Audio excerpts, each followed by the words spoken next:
Danes unisex salon opposite ബിസ്നി hypermarket one way junction Muvattupuzha.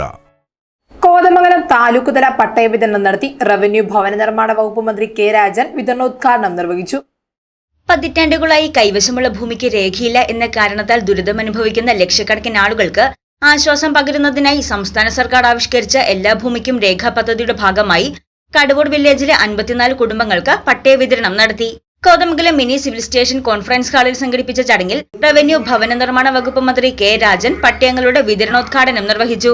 പട്ടയ വിതരണത്തിന്റെ വേഗത വർദ്ധിപ്പിക്കാൻ എല്ലാ വിധത്തിലുള്ള നടപടികളും പൂർത്തീകരിക്കുക എന്നുള്ളതാണ്. ആ വിധത്തിൽ അതിവേഗം ആ പദ്ധതികൾ പൂർത്തീകരിച്ച് മുന്നോട്ട് പോകും എന്ന് ഈ ഘട്ടത്തിൽ നിങ്ങളെ അറിയിക്കുന്നു.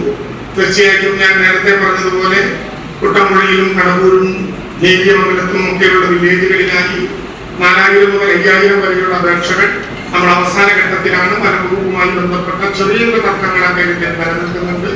വകുപ്പുകൾ തമ്മിലുള്ളതല്ല, ഉദ്യോഗസ്ഥ സംവിധാനത്തിലെ നോട്ടിഫിക്കേഷൻ പീരീഡുമായും 73-ലും 69-ലും ഇറക്കിയ ഉത്തരവുകളുമായി ബന്ധപ്പെട്ട വ്യക്തതകളാണ്. ഈ മാസം തന്നെ പൂർത്തിയാക്കാൻ കഴിയും എന്ന് ഞങ്ങൾ കരുതുന്നു. വനംവകുപ്പ് മന്ത്രിയും ഞാനും ബന്ധപ്പെട്ട ഉദ്യോഗസ്ഥന്മാരും ഒക്കെ കൂടിച്ചേർന്ന ആധികാരികമായിട്ടുള്ള യോഗം അക്കാര്യത്തിൽ നടത്തി പൂർത്തീകരിച്ചു എന്നുള്ളത് കൊണ്ട് തന്നെ വളരെ പെട്ടെന്ന് ആ തടസ്സങ്ങൾ നമുക്ക് പരിഹരിക്കാൻ കഴിയും എന്ന് ഞാൻ കരുതുകയാണ്.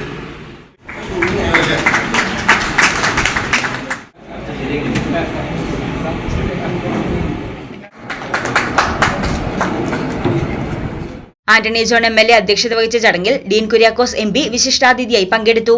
മാത്യു കുഴൽനാടൻ MLA, ജില്ലാ പഞ്ചായത്ത് പ്രസിഡന്റ് മനോജ് മുത്തേടൻ, നഗരസഭാ ചെയർമാൻ KK ടോമി, ജില്ലാ collector NSK Umesh, Muvattupuzha RDO PN Ani, block panchayat president PAM Basheer, ജില്ലാ പഞ്ചായത്ത് അംഗം റാണിക്കുട്ടി ജോർജ്, പൈങ്ങോട്ടൂർ പഞ്ചായത്ത് പ്രസിഡന്റ് ജിജി സിജു തുടങ്ങിയവർ പങ്കെടുത്തു. News desk Muvattupuzha news. നിങ്ങളുടെ പഠനാനുഭവത്തെ കരുത്തുറ്റതാക്കാൻ NAC അക്രഡിറ്റേഷനിൽ A++ കരസ്ഥമാക്കിയ മൂവാറ്റുപുഴ നിർമ്മല കോളേജിൽ 2025-26 അധ്യയന വർഷത്തെ അഡ്മിഷൻ ആരംഭിച്ചിരിക്കുന്നു.